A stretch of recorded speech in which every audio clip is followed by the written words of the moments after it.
ओम शांति। 26 नवंबर 2022 की साकार मुरली से होमवर्क। आज की मुरली से हम लक्ष्य लेंगे। आज बाबा ने उद्देश्य दिया है, तुम्हें मनुष्य से देवता बनना है और बनाना है। मनुष्य से देवता बनने के लिए आज हम पुरुषार्थ करेंगे। आज की मुरली में बाबा ने कहा, तुम्हें मनुष्य से देवता बनने के लिए सिर से पापों के बोझ को उतारना है, अर्थात पापों को जलाना है। इसके लिए आज बाबा ने विधियां बताई हैं।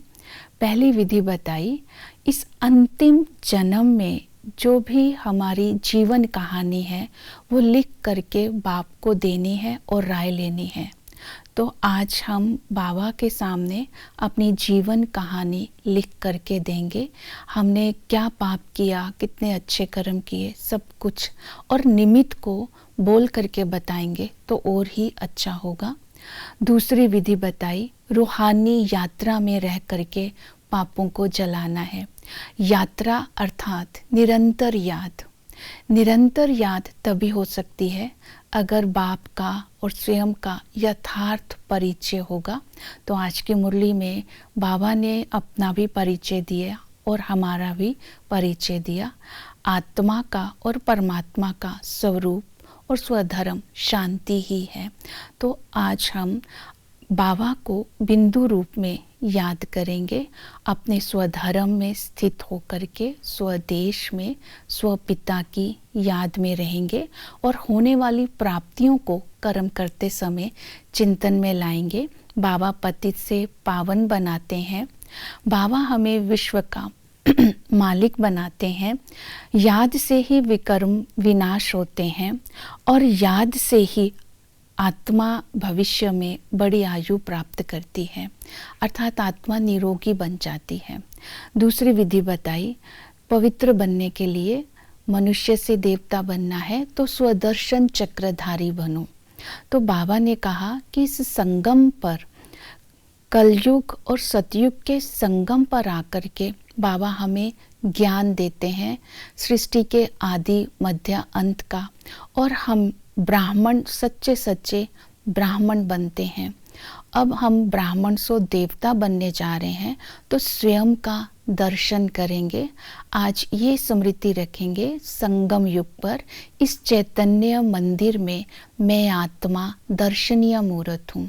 अपने अनादि गुणों की स्मृति में रहेंगे तो माया के चक्रों से और व्यर्थ के चक्र से मुक्त रहेंगे और खजानों से संपन्न होते जाएंगे और दिव्यता आती जाएगी। तीसरी विधि बताई, बेहद का सन्यासी बनना है।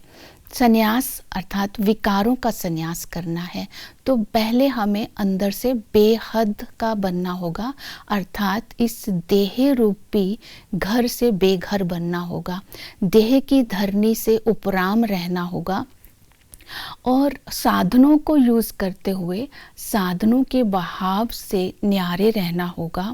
और हमने अपने आप को हर कर्म करते समय उपराम और न्यारे रहते हुए अपनी वृत्ति को जैसे ही उपराम और बेहद की बनाएंगे तो बेहद के संकल्प बोल कर्म से हम सेवा कर पाएंगे।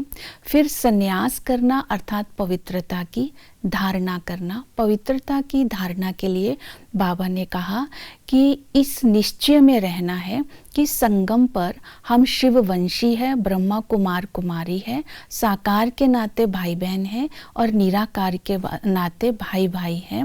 और भविष्य लक्ष्य बुद्धि में रखना है, श्री कृष्ण के हाथ में गोला है और पांव नरक की तरफ है। तो हमें अभी विकारों को और पुरानी दुनिया को छोड़ना है। ये स्मृति में रखेंगे तो पवित्रता की धारणा होगी। महादानी बन करके सेवा करनी है। तो बाबा कहते हैं कि आपको बाप समान फिलैंथ्रोपिस्ट बनना है। बाबा ने ज्ञान से झोली भरकर आत्मा को तृप्त कर दिया है, तुम्हें दूसरों को ज्ञान देना है। परमात्मा का परिचय क्या है, परमात्मा के साथ संबंध क्या है, और आत्माओं को बताना है कि परमात्मा सर्वव्यापी नहीं है, तो वर्षे का अधिकारी बनाना है। तब हम मनुष्य से देवता बनते जाएंगे। ओम शांति।